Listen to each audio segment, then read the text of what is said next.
Welcome back to our channel.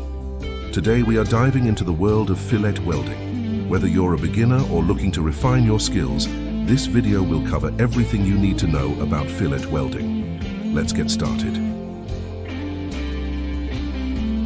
Fillet welding with E7018 electrodes. 1. Introduction to E7018 electrodes. E7018 electrodes are widely used in shielded metal arc welding, SMAW, due to their versatility and excellent mechanical properties. These electrodes are known for their low hydrogen content, which helps prevent weld cracking and ensures strong ductile welds. The E stands for electrode, 70 indicates a tensile strength of 70,000 psi.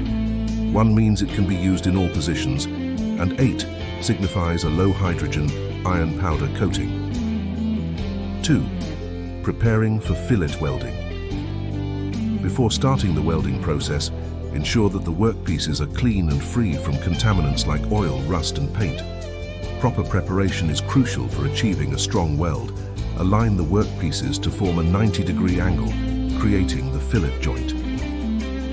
3rd, setting up the welding machine. The 7018 electrodes can be used with both AC and DC plus reverse polarity power sources. Set the welding machine to the appropriate current, typically between 90 to 150 amps, depending on the electrode diameter and material thickness. 4th welding technique. Striking the arc. Strike the arc by lightly tapping the electrode on the workpiece.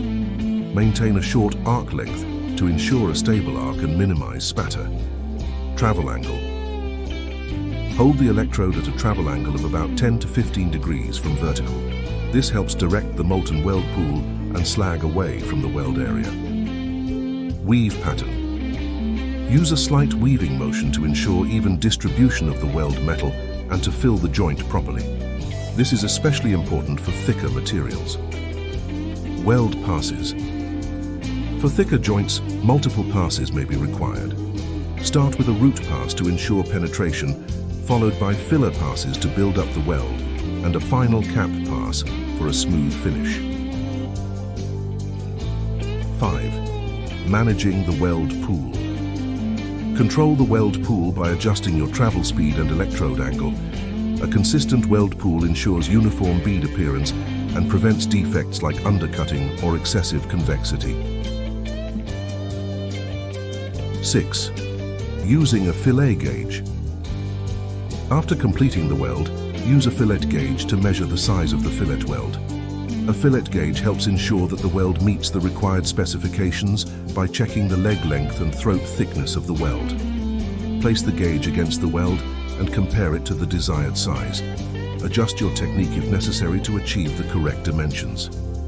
7th, post-weld cleaning. After completing the weld, allow it to cool slightly before removing the slag. E7018 electrodes produce a slag that is relatively easy to remove, often self-peeling when the weld is done correctly. Use a chipping hammer and wire brush to clean the weld area. 8th inspection. Inspect the weld for any defects such as porosity, cracks or incomplete fusion.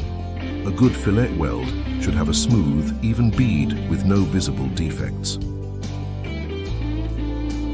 Conclusion. Fillet welding with E7018 electrodes is a reliable method for creating strong, durable joints in various positions. By following proper techniques, using a fillet gauge to ensure correct weld size, and maintaining good control over the weld pool, you can achieve high-quality welds suitable for structural applications. If you have any specific questions or need further details, feel free to ask. Thank you for watching. Please don't forget to subscribe to stay updated.